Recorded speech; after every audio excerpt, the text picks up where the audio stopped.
Gabriel Attal à Matignon, le pari audacieux d'Emmanuel Macron. C'était sans doute la meilleure carte dont disposait le chef de l'État pour redonner du souffle à ce quinquennat qui s'enlisait, moins de 2 ans après sa réélection. Jeune, populaire, enthousiaste, dynamique, habile, volubile, Gabriel Attal est une sorte de réincarnation du Macron de 2017. Issu de la gauche, perméable aux thématiques de droite, intrépide, fin débatteur, et la façon dont il a su se saisir de certains sujets tabous à l'éducation nationale, que ce soit le redoublement, le port de l'abaya, le harcèlement, l'uniforme, laisse à penser qu'il pourrait capter l'attention des Français et donner du lustre à l'action du gouvernement, là où Elisabeth Borne donnait parfois le sentiment d'effectuer une liste de courses. La nomination de cet homme de 34 ans est audacieuse. Un mystère de plus d'un siècle enfin résolu. L'origine de la couleur jaune de l'urine vient d'être découverte, elle vient de l'urobiline, molécule dont la protéine bilirubine est la source. La bilirubine est produite par la dégradation de nos globules rouges, cette protéine est ensuite dégradée par la bilirubine réductase produisant ainsi l'urobiline. Si la dégradation venait à manquer, la bilirubine serait réabsorbée dans le sang et pourrait provoquer des jaunisses. En animaux, mygales, ces deux espèces découvertes sont très menacées. De nouvelles espèces de mygales ont été découvertes en Équateur. Ces arachnides ont été découverts dans des zones où les activités anthropiques menacent l'environnement. Les deux espèces peuvent, selon les observations des chercheurs, être classées dans la catégorie en danger critique dans la liste rouge. En espace, faible concentration en CO2, le signe d'une planète habitable ? Elisabeth Borne, polytechnicienne, ingénieure générale des ponts et chaussées, Gabriel Attal, lui, n'appartient pas à l'aristocratie des grands corps. Un politicien pur. C'est un politicien pur. Il a fait ses classes sur le terrain. Diplômé en droit et titulaire d'un master de Sciences Po, il a immédiatement plongé dans la politique. Parti socialiste, cabinet de Marisol Touraine, ministre de la Santé dans le gouvernement de Jean-Marc Ayrault, comme conseiller politique. Très tôt, dès 2016, dès sa création, il adhère au nouveau parti créé par Emmanuel Macron, En Marche. En 2017, il est élu député et se fait remarquer par son activisme, sa faculté à défendre le chef de l'État, notamment lors de l'affaire Benalla.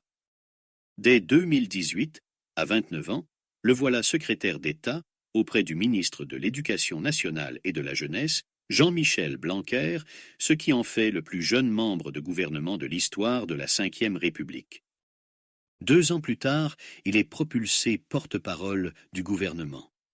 Puis ministre délégué chargé des comptes publics et enfin ministre de l'Éducation. Un parcours express, un sans faute. Au-delà des besoins nutritionnels, de nombreuses contraintes s'ajoutent. Les repas doivent minimiser la charge initiale au décollage. Par ailleurs, il n'est pas envisageable de prendre plusieurs mois, voire plusieurs années, de la nourriture en boîte de conserve. Dans la mesure du possible, les repas doivent donc être produits directement durant le voyage. C'est du domaine du possible, puisque des plantes ont déjà été cultivées dans la Station spatiale internationale. Le vaisseau étant un système fermé, il n'est pas possible pour les astronautes de se ravitailler. Il faut donc que tout ce qui est produit puisse être valorisé, même les déchets. Les chercheurs se sont donc focalisés dans leur étude sur des plantes dont les parties non comestibles sont compostables. Et surtout, cette nomination lui permet de donner un coup de vieux à ceux qui briguent sa succession avec un peu trop d'empressement, que ce soit Édouard Philippe, Bruno Le Maire ou Gérald Darmanin, tous issus de la droite. Des défis à relever. Une fois les contraintes et les besoins identifiés, il fallait déterminer les repas qui satisfassent au mieux les données du problème. Les chercheurs ont donc utilisé un algorithme d'optimisation linéaire, la forme la plus simple d'optimisation en informatique. Ici, les besoins nutritionnels et les considérations techniques ont été réunis en un seul ensemble de contraintes, tandis que la grandeur qu'ils ont cherché à minimiser est la quantité d'eau nécessaire à la production du repas. L'étude se base sur 10 scénarios obtenus pour une prise en compte de différentes contraintes. 4 scénarios sont végétaliens, que des végétaux, et aucun aliment d'origine animale. Ils ne nécessitent pas l'embarquement de stocks de nourriture dans le voyage, puisqu'ils peuvent cultiver durant le vol. Un jour, secrétaire d'État au budget, il supprime des postes à l'éducation nationale. Le lendemain, nommé rue de Grenelle, il annonce la création de centaines de postes. S'il a su s'emparer du thème de l'autorité, il n'a pas de poids politique, n'incarne pas un projet et risque vite d'apparaître comme un collaborateur du président de la République, une courroie de transmission, un exécuteur, et donc de ne pas jouer le rôle de fusible. Gabriel Attal a pour mission de faire oublier l'échec de la loi immigration, d'entamer une sortie de crise, un changement de cap.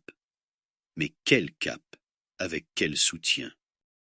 Car le jeune Premier ministre va devoir gouverner sans majorité, puisque le chef de l'État ne veut pas se résigner à des alliances ou à une coalition. Très vite se posera la question de son onction par le Parlement. Si un vote de confiance n'est pas obligatoire, il donne une légitimité à celui qui est aussi chef de la majorité. Une position bien inconfortable compte tenu des défis qu'il doit relever. Endettement record, inflation, pouvoir d'achat, dégradation des services publics, détérioration du système de santé.